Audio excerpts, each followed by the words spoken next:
Here, top of the hour, now to another top story that we're on top of today. The trial of Kyle Rittenhouse, teenager charged with shooting 3 people, killing 2 of them in Kenosha during the riots that followed the police shooting of Jacob Blake. The only person Rittenhouse shot who survived is on the stand today. Our Andrea Albers is following the developments in court, and she's in our newsroom now with what we've heard so far in the early testimony from Gabe Kreutz. Gabe Kreutz began his testimony by detailing the training that he'd completed to serve as an EMT and paramedic, and told the court he'd been at many demonstrations that summer serving as a medic. In Kenosha, on the night of August 25th, 2020, Kreutz was streaming live on Facebook. He testified that he heard gunshots, then saw people running and yelling for a medic. And as you'll see in this video, that's when he came across Kyle Rittenhouse. What are you doing? You shot somebody? I want to get police. Who shot? Who shot? Kreutz, who was armed and was the one behind the camera, told the court he chose to continue heading the same direction as Rittenhouse because he thought there was a potential for someone to be injured and his medic skills would be needed.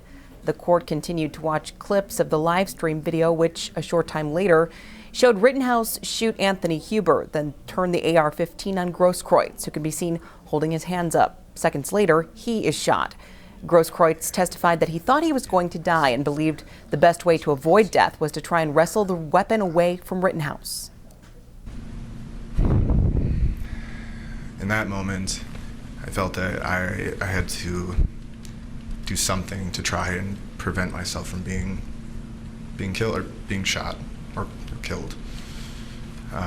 And so I decided that the best course of action would be to close the distance. I do know, though, I was never trying to kill the defendant. That was never something that I was trying to do. In that moment, I was trying to preserve my own life. Why didn't you take your own gun and shoot? The prosecution asked Kreutz why he didn't use his own gun to shoot first. Kreutz told the court that's not who he is, and up until this point, he'd spent his time, money, and education providing care for people. Kreutz was shot in the right arm and said as a result, he lost a large part of his bicep.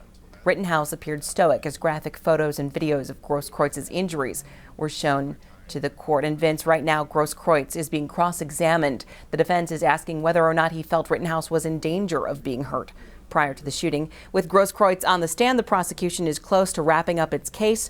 Jurors have already heard testimony from people who were with Kyle Rittenhouse on the night of the shootings and from law enforcement officers and loved ones of the men who died. All right, Andrea, thank you. Justin Blake, who is the uncle of Jacob Blake, is calling for a Rittenhouse conviction. If you recall, the police shooting of Jacob Blake is what sparked the riots in Kenosha in the first place, where Rittenhouse ended up shooting those 3 people. Here's what Justin Blake had to say on CNN this morning.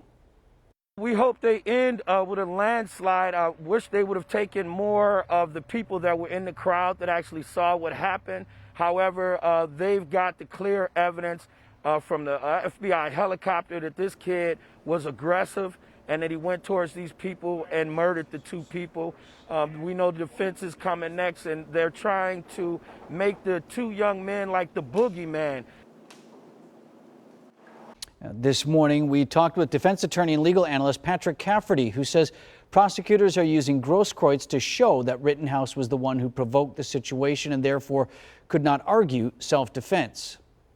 His purpose in approaching Rittenhouse and attempting to disarm him was that he was of the belief that Rittenhouse had just committed a first-degree intentional homicide. He believed that Rittenhouse was an active shooter. And if you look at the other people who were attempting to disarm Rittenhouse, their body language all says the same thing. People are shouting, he just shot somebody, he just killed somebody. Dude, why did you shoot them? Why did you kill them? Or whatever it is the crowd was yelling. So through Kreutz, I believe that the state is going to attempt to establish that Rittenhouse didn't have the right to use deadly force the way he did.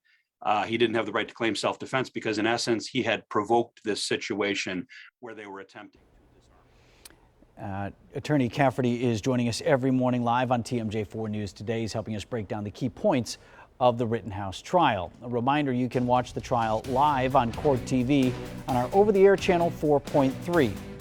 Our Stephanie Haynes is in court each day. She is following the trial. Will bring us the latest every night on TMJ4 News starting at 5 o'clock p.m.